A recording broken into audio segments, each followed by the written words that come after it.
Hello, everybody. I hope you're doing really, really well today. I'm Michelle Legaly. I'm the creator of the Empaths and Senses Facebook group, the Inner Work Life Coaching Certification and Business Building Program, and Inner Work Circle. Every single week, I come on and do some type of tool, tip, training, or inspiration for you somewhere in the realm of doing the inner work, the emotional work, subconscious work. We're either doing it for ourselves or we are using these tools to help others as our coaches. If that's you, say hello in the chat. I would love to say hi back to you. I use this thing called StreamYard. I think there's a little link above. If you click that link, StreamYard will let me see your name. If you don't want to click that link, that's cool. I just won't be able to see your name, but I'll still be able to see your comments. Okay, let's get started today. Today's called How to Let Go of People and Why It's Important. So let's talk a little bit about what it might mean to let people go. It could mean physically. We were together, now you're moving to this city or state, and I'm staying in this state. So you physically have to let someone go. It can be emotionally letting people go. Hi, Eva, good to see you. We could be talking about letting go of people's thoughts. And that's the one I really want to talk about today. We could be talking about letting go of people's expectations of us, letting go of our expectations of people. Those are the big ones that I came up with that I've done a lot of work around, and I help my other people do a lot of work around. Here's the one I want to talk about today. Letting go of people's thoughts.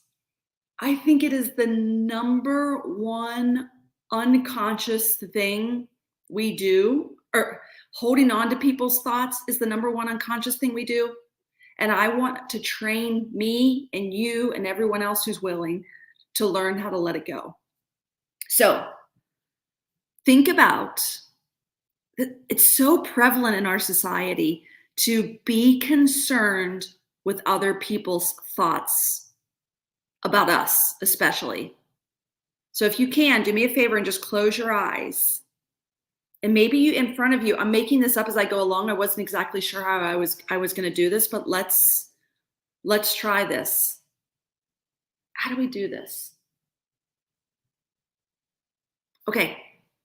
Before we even, let's go a different way. I want you to imagine yourself doing something freaking amazing in the world, something that's really calling you in your heart. And do you know what that is? Does everybody have one of those things? You have this wiggly niggly voice inside, like mine was to become a psychic medium. And that was so crazy. And I was so scared of what people were going to think of me. So I dumbed it down for so many years. Eventually I, stepped into it and got really good at it. And then I knew I wanted to get out of that for a lot of different reasons. And I wanted to move more into intuitive coaching and helping people do the inner work. But I was so scared to leave the old way, because what would my friends that I had made in that world think of me wanting to move to the new world? Does that make sense? It slowed me down so much. It slowed me down what my parents thought about what I was doing in the world. It slowed me down what everyone would think about my poor grades in grade school and high school and college. I wasn't I had undiagnosed learning disabilities. And so I didn't do very well at school. And I was so stressed about what people would think about my grades. I was so stressed about what people thought about my ability to read, my spelling. I spent so many years in that.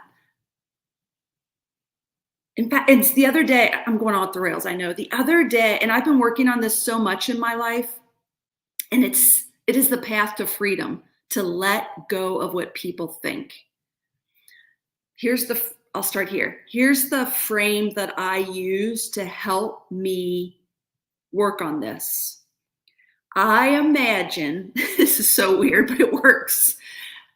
I imagine that when I'm concerned or when I'm in someone else's energy wondering what their thoughts are, it's like I'm looking in their purse without permission. Would we look in someone's purse without permission? No. We wouldn't even ask permission to look through someone's purse, because that's weird. We would never look in someone's purse. We'd probably never even do it. We'd never even ask permission for it because it's not our space to be in. I treat me being concerned about someone else's thoughts exactly like I'm looking in their purse without their permission. What do you think of that? So for example, to do this Facebook Live today, I could have a thought that said, I wonder what people will think of me doing this Facebook Live. I don't do that. I used to, but now I just go, hey, you're trying to look in everyone's purse. Stop it. That's weird. Does that make sense? Thank you, Suzanne. I feel like I'm going around and around, and this is such a weird topic, but I thought if I put something so tangible with it and how weird it would be that everyone who watches this, that I'm going to go into your purse, I would never do that. And so I'm never going to do that with your thoughts. They belong to you. Your purse belongs to you. What's in your purse belongs to you. You're allowed to have anything in your purse. It's none of my business. And the same is true with your thoughts. Does that make sense, everybody?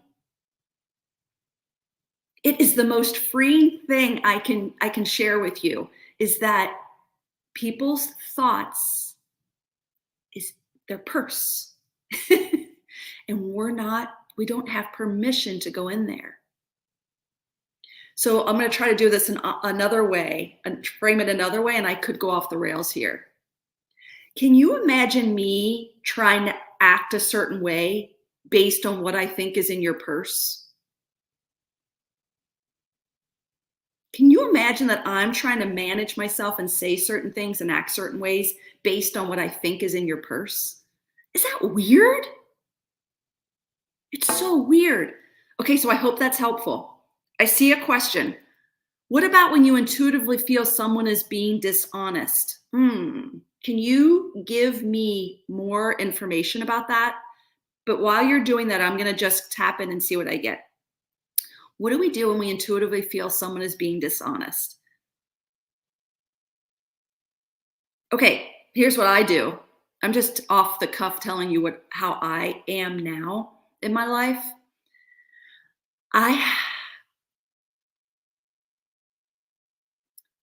There's a lot of pieces to this. One of them is inside of you. A lot of empaths and sensitives are very heart-centered people. And when they come across someone that's like speaking from their head or is more, I don't want to say superficial in a negative way, but they're just more surface people, that feels off inside of an empath sensitive. That feels off. So there's that. Okay. And it's just the depth is different, not necessarily the level of honesty. So there's that piece. But let's just say that you are in contact with someone and you feel it, that no, this person is dishonest. I read the room like you know how. And if it's appropriate and it could be healing for both of us, I might say something. I probably wouldn't. What I can feel in myself, there's so many layers to this. You know how sometimes dishonesty just comes from a sense of insecurity in someone, and you can have so much love and compassion for that and just love people where they are. And then there's sometimes you feel dishonesty in someone and it feels more manipulative and calculated. That I struggle with that personally, and I keep people like that at arm's length or farther. They're so easy for me to let go. And then sometimes people are dishonest because they don't know how to they only know how to show up with a smile, and because they don't know how to process the stuff underneath. There's so many different reasons why someone would be dishonest. And us as intuitives, one level is we can feel the incongruency in someone or the dishonesty, and then we can go deeper if you want and just go, what is this about? What is this about? And usually I notice I can have so much love and compassion. It's some form of confusion, insecurity. The only ones that kind of keep me on high alert are kind of like calculated, manipulative type people. And I just I just definitely leave those people. I definitely move them. Yes, manipulative and calculating, uh, run. I wish I had a better answer. If you're in a relationship with someone like that you aren't willing to get out of yet, I think there is a lot of inner work that you can do to make your situation better. That's a whole nother class. When you're forced to work with them, do you call them out? That, there's so much I've thought and studied, narcissistic personality because, us type of people, it can attract them, right? We are the givers in an out of balanced way. And they are the takers in an unbalanced way. So we seem to find each other. So I don't know your particular situation. I do think there's times when it's appropriate to call someone out. I think before I ever even did that, depending on how that type of person, based on how they're operating, I would work on myself first. Somebody just said, yes, that's the problem. Then you're looking in their purse to find out why they are lying. Yeah, I was thinking that too when I was doing it. I'm like, wait, I'm in someone's purse. This is hysterical. But that is so true. But why would we still want to do that? I think it's okay if you're going to still be in relationship with someone. I don't know. I don't even know if you need to. Maybe we just stay out of their purse no matter what. I think there's that idea that would be so cool to practice. And then, this idea, I don't want to look in anyone's purse for me to change how I think, feel, and behave and act. Does that make sense? I don't want that. But I don't mind going in for my own personal study, growth, and learning the levels of intuitive and tapping in for my own personal growth. Does that make sense? And if you're in a work relationship with someone and it's not ending, I think there's value in tapping in. Again, not for you to morph into something you're not, but for you, for your own personal growth, development. I think there's value in that. Yeah, somebody just said to protect yourself. It's okay then. I think there's a piece of that. I don't want us to be on high alert, but if you're in if you're in work and it's someone is like that, yeah, I would tap in. There's that piece. But I've worked so much on myself with those kind of people. Here's what's really interesting. I had this big time in my life. I started to work on me. That person, literally, talk about letting people go.